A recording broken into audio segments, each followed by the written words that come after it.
I'll admit it, a lot of us have gone down the cheap soundbar rabbit hole, ordered the budget brand thing that looked good on the website, and then spent the rest of the weekend screaming at the TV because dialogue was muffled and the bass just thumped without any depth. It's a classic case of buyer's remorse, spending a fraction of what you should have and ending up with a half-finished movie night. That's why I'm taking a step back before I push any recommendation and actually ask, does the Sony BRAVIA 83-inch XR A80L OLED TV paired with the BRAVIA 6-channel 5.1 home theater bundle feel like the smarter buy? Link is in the description if you want to check the product details on Amazon. First off, the hesitation most people feel isn't just about price. It's about the risk of buying a system that promises cinema-like sound but ends up sounding like a pair of cheap earbuds.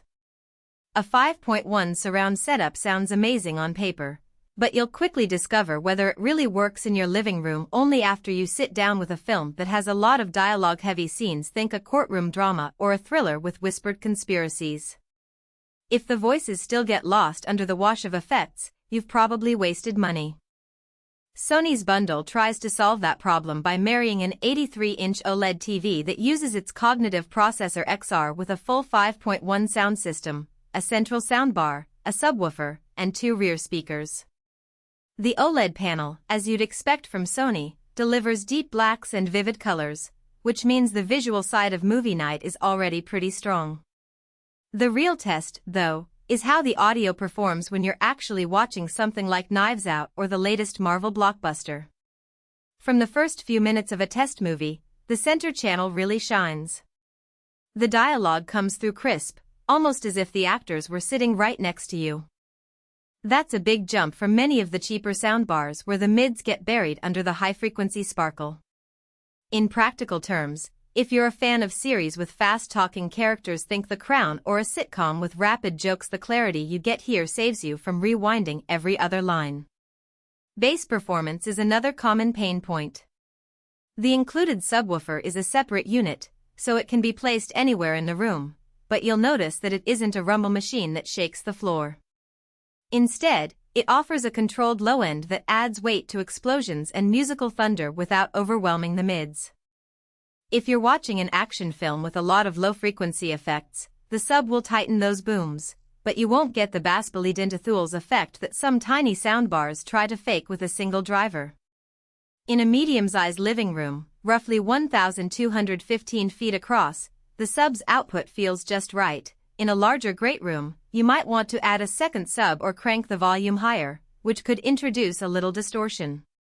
Surround sound is where the 2 rear speakers make a difference.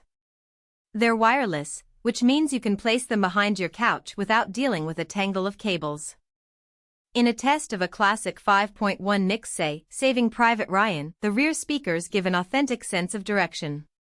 When a plane flies overhead in a war scene, you'll actually feel it pass from left to right. That kind of immersion is something you simply don't get with a straight-line soundbar. However, the effect is subtle. If you're not used to a genuine surround setup, you might think the rear speakers are just a slight echo rather than full-blown sidewall ambience. The key is to position them about a foot behind your main listening spot and angle them toward you for the best effect. One practical thing people often overlook is how the system handles streaming platforms.